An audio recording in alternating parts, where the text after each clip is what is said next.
Hello दोस्तों, मैं हूं जयरूल, आपका दोस्तों होस्ट, और आप देख रहे हैं टेक्निकल यूट्यूब चैनल। दोस्तों मैं आज आपको देने वाला हूं एक बहुत ही अच्छा गुड न्यूज़। तो वीडियो को थंबनेल देखकर आपको पता चल गया होगा कि गुड न्यूज़ क्या है।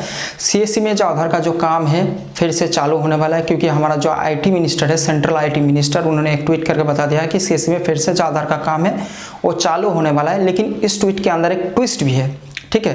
ट्विस्ट यही है कि सभी सीएससी में आधार का जो काम है चालू नहीं होने वाला है, ठीक है। क्यों नहीं होने वाला है इसको मैं वीडियो में बताऊंगा इस वीडियो को, तो इस वीडियो का लास्ट तक देखते रहिए।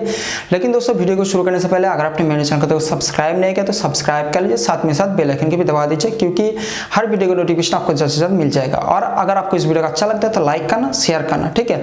और अगर आपके मन में कुछ भी क्वेश्चन वगैरह तो मुझे कमेंट करके पूछ सकते हैं, या फिर सबसे बढ़िया ये आप मुझे इंस्टाग्राम में फॉलो कर लीजिए। इंस्टाग्राम का आईडी शायद यहाँ पर आपको दिख रहा होगा, तो इंस्टाग्राम में फॉलो करने के बाद वहां से आप डायरेक्टली मुझे कांटेक्ट करके पूछ भी सकते हैं, ठीक है। तो चलिए दोस्तों इस वीडियो को शुरू करते हैं। तो दोस्तों जैसे कि मैंने बताया कि आधार का जो काम है फिर से सीएससी में चालू होने वाला है, क्योंकि हमारा जो central IT minister Shri Ravishankar Prasad ji है, उन्होंने ट्वीट करके बता दिया है कि अराउंड लगभग फिक्स्ड नहीं है 20,000 सेंटर में फिर से आधार का जो अपडेशन का काम है, एनरोलमेंट नहीं अपडेशन का जो काम है फिर से चालू होने वाला है, क्योंकि इसमें जो नागरिक है उनको बहुत ज्यादा रिलीफ मिल जाएगा, ठीक है। तो जो ट्वीट है मैं उसके अंदर एक ट्विस्ट भी है, तो क्या है ट्विस्ट उस ट्वीट को मैं पहले पढ़ लेता हूँ, उसके बाद में एक्सप्लेन कर देता हूँ, ठीक है। बहुत सारे लोगों को समझ में नहीं आएगा, तो इस वीडियो को लास्ट तक देखते रहिए, ठीक है। तो जो ट्वीट है रविशंकर प्रसाद जी 27 अप्रैल को उन्होंने ट्वीट किया है कि to make Aadhaar updation easier for the citizen, जैसे कि मैंने बताया नागरिक के लिए अगर और भी आसान तरीके से अगर हो सके तो UIDAI हैज परमिटेड CSC, ठीक है। UIDAI CSC को परमिट कर चुके हैं, which are designated banking correspondent of banks. यहाँ पर है ट्विस्ट, ठीक है। जो बैंकिंग करस्पॉन्डेंट है, बैंक डेजिग्नेटेड है, ठीक है, उसको ही आधार अपडेशन सेंटर ऑफर किया जाएगा, ठीक है। तो जो ट्वीट है 27 अप्रैल का रविशंकर प्रसाद जी का, आप भी ट्विटर में जाकर आप देख सकते हैं और थोड़ा मतलब बहुत ही अच्छा तरीके से पढ़िए और सोचिए, ठीक है। मैं फिर भी एक्सप्लेन कर देता हूं और मिला लीजिएगा कि मैं सही बोल रहा हूं या फिर गलत बोल रहा हूं, ठीक है। तो जो ट्वीट है उन्होंने क्लियर करके बता दिया है कि सीएससी में तो आधार का जो काम है अपडेशन का काम है फिर से चालू तो होने वाला है, लेकिन सभी सेंटर में नहीं होने वाला है, ठीक है। उन सभी सेंटर में होने वाला है which are designated as a bank correspondent. Bank correspondent क्या है सभी को तो पता है, जो मिनी बैंक है या फिर बैंक कियोस्क ब्रांच है, या फिर जिसे हम BC पॉइंट भी बोलते हैं, जैसे कि स्टेट बैंक का कियोस्क बैंकिंग है जो छोटा जैसे ब्रांच जैसे होता है, जिसे हम CSP बोलते हैं। अगर आप किसी भी बैंक का CSC की ID के साथ साथ अगर आपके पास किसी भी बैंक का CSP है तभी आप अप्लाई कर सकते हैं, ठीक है। हो सकता है आपका जो ID है पहले से आप आधार का काम कर चुके हैं, अभी जो जितने सारा ID है सभी तो इनएक्टिव है, ठीक है। हो सकता है आपने पहले काम नहीं किया, अभी करना चाहते हैं कर सकते हैं, आपका भी वो भी हो जाएगा। लेकिन जो एलिजिबिलिटी क्राइटेरिया है आपको CSC में होना चाहिए, और आपके पास एक बैंकिंग बिजनेस करस्पॉन्डेंट, आपको एक बैंक बिजनेस करस्पॉन्डेंट के तौर पे एक काम होना चाहिए आपके पास, चाहे किसी भी बैंक का हो। तो अभी जो CSC में अवेलेबल हो HDFC बैंक का, ठीक है। तो अगर आपके पास HDFC बैंक का बिजनेस करस्पॉन्डेंट अगर आप है तो आप काम कर सकते हैं, या फिर पहले जो बैंक मित्र होता था उसमें सभी बैंकों को बिजनेस करस्पॉन्डेंट तौर पे दिया गया है, चाहे आप स्टेट बैंक का हो, बैंक ऑफ बड़ौदा का हो, किसी भी बैंक का अगर आप बिजनेस करस्पॉन्डेंट है तो भी आप काम कर सकते हैं, ठीक है। अदरवाइज आप काम नहीं कर सकते। हो सकता है आपने बहुत पहले CSC में काम कर चुके हैं आधार का अपडेशन काम, लेकिन आपके पास अभी कोई भी बैंक का बिजनेस करस्पॉन्डेंट नहीं है, आप बिजनेस करस्पॉन्डेंट नहीं है, या फिर आपके पास कोई भी बैंक का मतलब ID नहीं है, तो आप नहीं काम कर सकते। वो इस ट्विटर में क्लियरली हो चुका है, बोल चुके हैं वो लोग, जो हमारी आईटी मिनिस्टर है उन्होंने बोल चुका है, ठीक है। तो आपको पता चल गया होगा।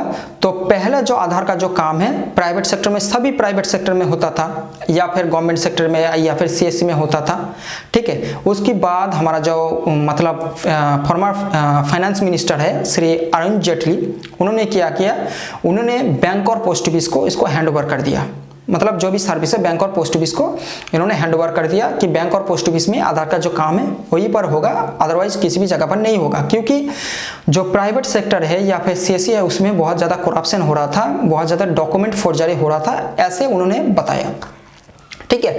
बहुत सारे लोगों ने, जो विपक्ष का पार्टी है उन्होंने भी मतलब रेज किया था इस क्वेश्चन को, तो उन्होंने क्या कहा बैंक और पोस्ट ऑफिस में हैंड ओवर कर दिया। लेकिन मुझे यहाँ पर लगता है सबसे ज़्यादा अगर फोर्जरी नहीं बोलूँगा, सबसे ज़्यादा फ्रॉड अगर हुआ है तो बैंक और पोस्ट ऑफिस में हुआ है। कैसे में हुआ है मैं बता देता हूँ। सबसे ज़्यादा करप्शन कैसे बैंक और पोस्ट ऑफिस में हुआ है मैं बता देता हूँ। देखिए, सबसे पहले क्या होता था, प्राइवेट सेक्टर में या फिर हर जगह में होता था। उसमें क्या होता था, बहुत इजी तरीके से लोग काम कर मतलब जाकर किसी भी अपडेशन सेंटर में जाकर काम कर सकते थे, अपना अपडेशन करवा सकता था या फिर जो भी चीज़ होता था वो कर सकता था। उसमें क्या होता था, जो अपडेशन सेंटर में होता था वो लोग क्या करते थे, ठीक है, वो लोग क्या करते थे 50 रुपये या फिर 100 रुपये लेते थे। अगर आप ज़्यादा बोले तो 200 रुपये लेते थे, उससे ज़्यादा नहीं लेते थे। ठीक है, तो करप्शन वहाँ पर भी थोड़ा सा था। ठीक है, और डॉक्यूमेंट फोर्जरी हाँ थोड़ा सा वहाँ पर भी हुआ था, मतलब जो कॉपी करके या फिर इधर उधर करके बहुत ज़्यादा डॉक्यूमेंट स्कैन करके हो चुका है। ठीक है, जो काम पहले से हो चुका है। लेकिन डॉक्यूमेंट फोर्जरी तो वहाँ पर स्टॉप हो गया, लेकिन करप्शन स्टॉप नहीं हुआ है। बैंक और पोस्ट ऑफिस में सबसे ज़्यादा करप्शन इस तरीके से हुआ, मैं बता देता हूँ। अगर आप किसी भी डिस्ट्रिक्ट में, इंडिया की किसी भी स्टेट में, किसी भी डिस्ट्रिक्ट में देखें तो लगभग 10 आधार अपडेशन सेंटर या फिर एनरोलमेंट सेंटर आपको मिलेगा।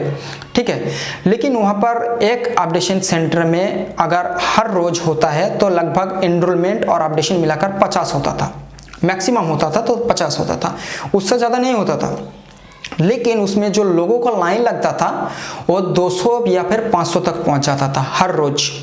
ठीक है, तो उसमें सबसे ज़्यादा करप्शन इसी तरीके से होता था। बहुत सारे बैंक और पोस्ट ऑफिस में जो आदमी एज अ ऑपरेटर हिसाब से तौर पे काम करता था, वो एजेंट के मतलब जहाँ पर इस तरीके से लाइन लगेगा वहाँ पर तो एजेंट तो मिल जाएगा, बन जाएगा, ऑटोमेटिकली एजेंट बन जाएगा, क्योंकि ये इनक्रेडिबल इंडिया है भाई, यहाँ पर एजेंट बनेगा ही बनेगा।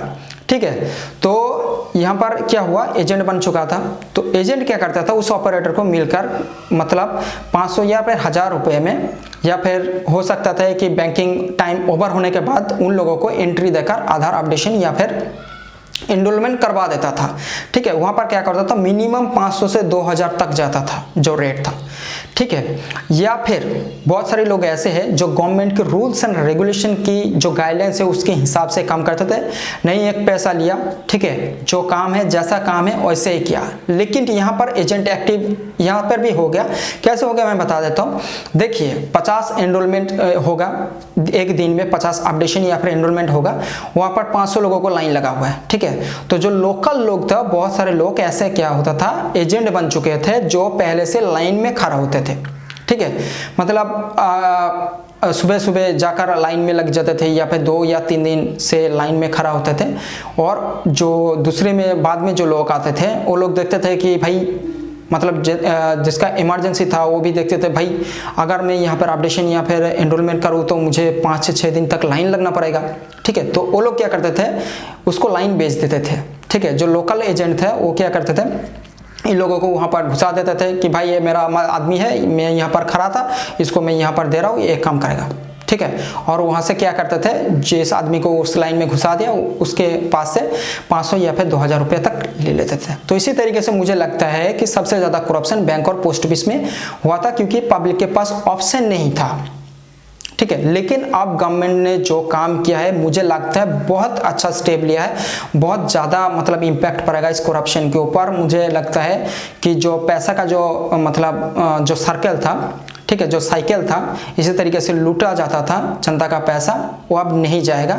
ठीक है, अगर होगा भी तो 50 रुपये में बहुत इजी तरीके से मिल जाएगा, और जो पब्लिक है उनको बहुत अच्छा रिलीफ मिल जाएगा। तो आपको क्या लगता है, आप मुझे कमेंट करके बता सकते हैं आपका जो राय है, या फिर आप मुझे इंस्टाग्राम के फॉलो करके भी पूछ सकते हैं। वहाँ पर अगर आपके मन में कुछ भी सवाल वगैरह हो तो आप मुझे डायरेक्टली इंस्टाग्राम के थ्रू भी कॉन्टैक्ट कर सकते हैं। ठीक है, और रविशंकर प्रसाद जी का ट्विटर है, जैसे कि मैंने बताया, वहाँ से भी आप देख सकते हैं। ट्विटर का पूरा एक्सप्लेनेशन आप भी आपके हिसाब से कर सकते हैं। ठीक है, तो अगर आपको इस वीडियो का अच्छा लगता है तो लाइक करना, शेयर करना, और जैसे कि मैंने बताया इस चैनल में पहली बार आ चुके थे तो प्लीज़ सब्सक्राइब कर लीजिए। तो चलिए दोस्तों, मिलते हैं नेक्स्ट वीडियो में।